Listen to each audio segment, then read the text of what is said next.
Here at Johnson & Johnson, our first priority is the safety and well-being of our employees. Thanks to our dedicated teams and robust business continuity plans, we are continuing to ensure the sustainable supply of our critical medicines for patients and healthcare professionals at this unprecedented time. Here at Stellis in Kerry, we manufacture a life-saving immunosuppressant drug.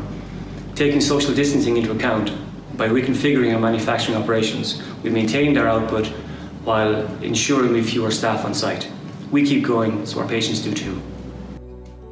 At Pfizer, our colleagues across our 4 manufacturing sites have modified their shift patterns and working arrangements to ensure we continue to supply over 100 critical medicines to our patients across the globe during this pandemic.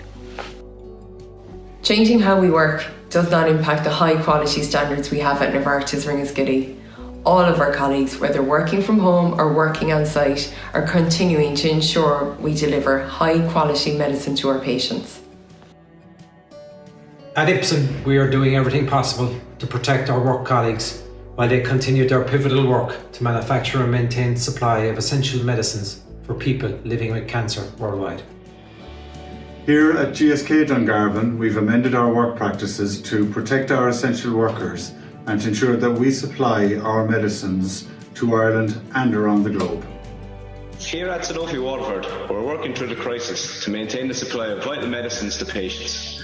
We've adjusted some of how we work to protect ourselves and to protect others. While we look forward to things getting back to normal for everybody, it's motivating to know that our essential work in helping people just like us and our families, but who have the extra burden of a rare disease, will keep going so they can.